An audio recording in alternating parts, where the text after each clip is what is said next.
ગુજરાતના મુખ્યમંત્રી તરીકે ભૂપેન્દ્રભાઈ પટેલે સેવા, સુશાસન અને સમર્પણના પ્રભાવશાળી 3 વર્ષનો કાર્યકાળ પૂર્ણ કર્યો છે.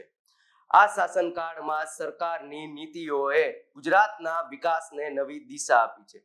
ચાલો સરકારના 3 વર્ષના શાસનના 4 સૌથી મહત્વપૂર્ણ અને નિર્ણાયક મુદ્દા પર એક નજર કરીએ. ગુજરાત પ્રગતિના 3 વર્ષ. કૃષિ કલ્યાણ. સંકટના સમયમાં ખેડૂતોને સર્વોચ્ચ પ્રાથમિકતા.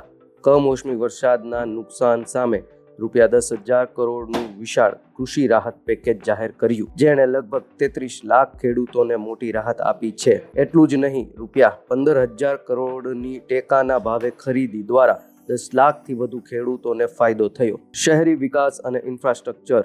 શહેરોને આધુનિક અને સુવિધાસભર બનાવવા માટે વર્ષ 2025ને શહેરી વિકાસ વર્ષ જાહેર કરાયું. અમદાવાદ મેટ્રો ફેઝ 2નું લોકાર્પણ થયું અને નવી મહાનગરપાલિકાઓ બનાવીને શહેરી શાસનનો વ્યાપ વધારવામાં આવ્યો. સ્વચ્છતા સર્વેક્ષણમાં અમદાવાદ અને સુરતે રાષ્ટ્રમાં ટોચનું સ્થાન મેળવ્યું છે. સામાજિક કલ્યાણ અને નારી શક્તિ.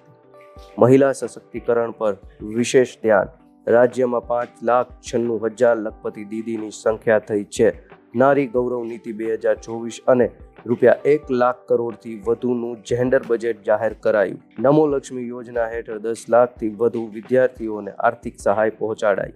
શાંતિ અને સુરક્ષાનું સુશાસન. કાયદો અને વ્યવસ્થામાં કડક પગલાં. અસામાજિક પ્રવૃત્તિઓથી મેળવેલી સંપત્તિ જપ્ત કરવા માટે ગુજરાત સ્પેશિયલ કોર્ટ્સ એક્ટ 2024 અમલી કરાયો. છેલ્લા 3 વર્ષમાં ગુજરાત પોલીસે ₹5,400 કરોડથી વધુનું ડ્રગ્સ જપ્ત કર્યું.